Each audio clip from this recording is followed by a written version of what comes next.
What are your plans for 2021? 2020 obviously has been a very, very hard year, challenging for most people in terms of COVID, but also generally businesses have suffered.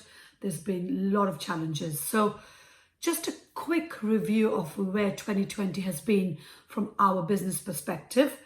We started off in earlier in the year with the Watford flats, which we were literally going through, and we completed them literally a week or so before the lockdown 1.0. We got all 4 flats rented within the lockdown, just doing virtual viewings and some videos that we had taken. So that was great. However, we did have some bad experiences with some of the tenants who were not great, let's put it that way. We've learned from them, and now we've got much better tenants in place. All 4 flats are occupied. So Watford's going okay. We had refinance issues. It took us ages and ages to get it done. But once we got it done, we had a valuation, I believe, of 1.1 million, which meant that we couldn't take out a lot more money, and we have had to leave some of our funds in there. So that was our first project completed. We started our Bracknell project sort of January, February time. That's been a steep learning curve, but obviously we came out at the back end of it in November. That's now completed. We had a valuation done, and we got the valuation at 1.1 million, which was slightly lower again than what we expected. However, on that one, we're going to pull out all our funds that we invested for the refurb, which is around the 350,000 mark. So that's great news on that project. So, win some, lose some. With Watford, I think I'd like to stress that it's an asset. Our equity is in the property, and we're hoping in 2022, 23, when the market does, have a steady sort of, is on the rise, we hope to possibly sell some at that point. Couple of other things. We're looking to complete on a property today, this week.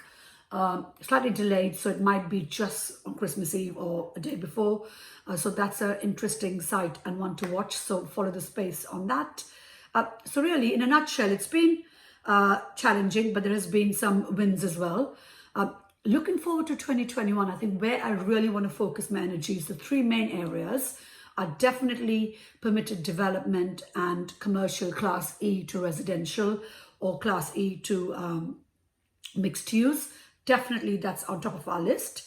Work with more investors, and that's what we have started to do that in our business as well. So Surbiton, for example, actually I missed out Surbiton completely. So we started Surbiton as well, and that was entirely funded by the 10% we put in to exchange.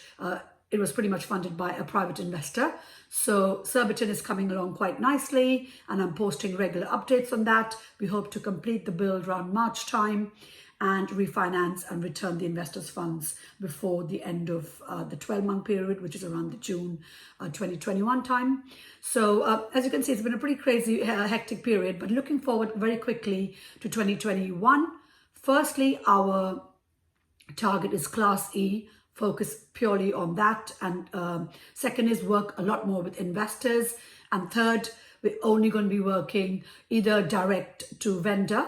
So we've got currently 2 deals, and in fact I'm actually off to a meeting with the vendor very shortly, so quite exciting there.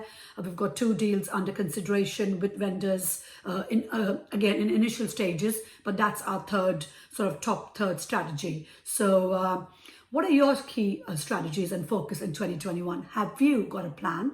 Because without a plan, we can't focus, and we're not quite able to set targets for ourselves. So that's how I work.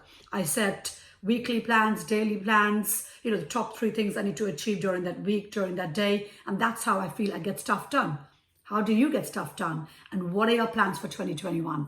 I'd love to hear from you, and please do share them in the post. So look forward to hearing from some of you, and I will catch up soon, and there'll be a few more posts from me in 2020. So catch up then.